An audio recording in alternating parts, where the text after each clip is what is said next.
Good day. Today we are going to be treating education and skill acquisition for the teenager. Education and skill acquisition for the teenager, part 1.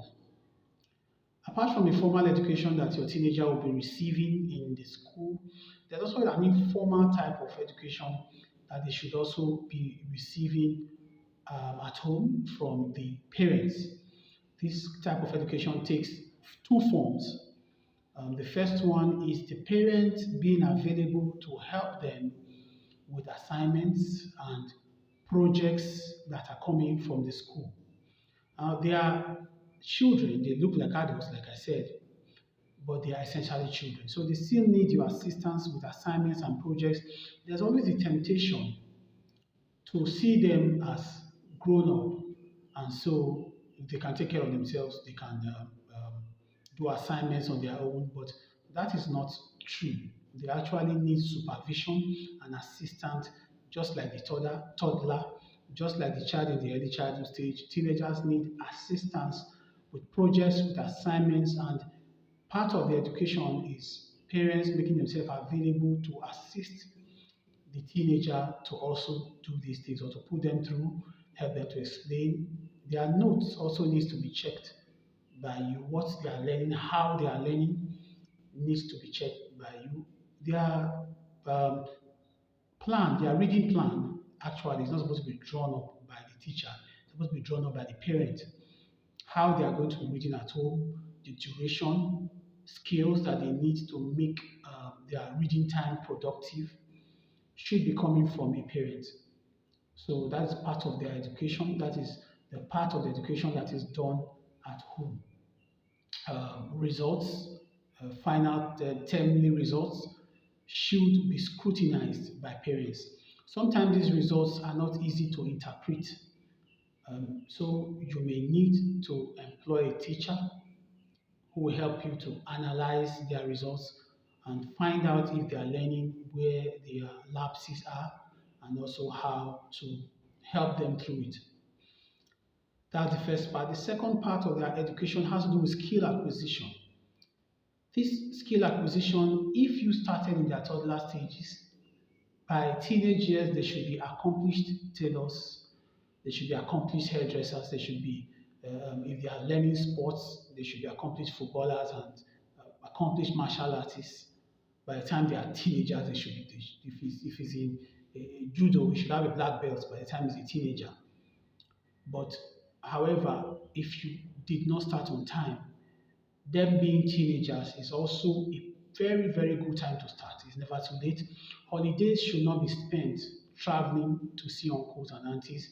It should be spent learning a skill, learning tailoring, hairdressing, any other skill or sports. Sports are also skills too.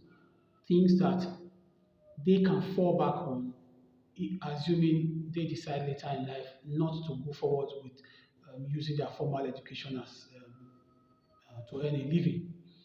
So if you did not start early, you didn't start when they were toddlers, you didn't start when they were children, them being teenagers is a good time to start. Never try as much as possible never to allow them to have a free time. Teenagers make very bad use. They have a very, very good skill, good penchant for making bad use of free time. So always keep them occupied. It may not always be occupied with work, it may also be occupied with play. They can also be occupied with time they are spending with you. Just don't keep them idle. Just don't allow them to be on their own, thinking of what's the next thing to do that may, or that most times they will turn out bad. Remember what I said in the previous videos about their frontal lobe not being fully developed. They do not have the capacity to make responsible decisions. They do not have impulse control wired into them fully yet until they are 25. So they need a lot of your assistance.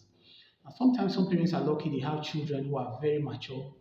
They have this impulse control. They can make responsible decisions. Those are special cases. A lot of other teenagers have not physiologically matured enough to be on their own and not do something that everybody will regret. So always keep them occupied, not always with work. Too much work will also make you have a bad result from your teenager. You could be occupied with play, and like I said, also you can occupy them by spending time with them, discussing, tell them your experiences, mistakes you made in life, and that you wouldn't want them to make. Bond with them, but try not to keep them free. It's part of their education and skill acquisition, which is separate and apart from what they are learning in school. We are going to be stopping here in the part two of educating a teenager. We are going to be looking at skills on how to teach children, teenagers in particular, skills on how to teach teenagers. Please remember to share the videos to whatever platform you belong to, and get other parents to also avail themselves of the training that I'm giving out. Thank you.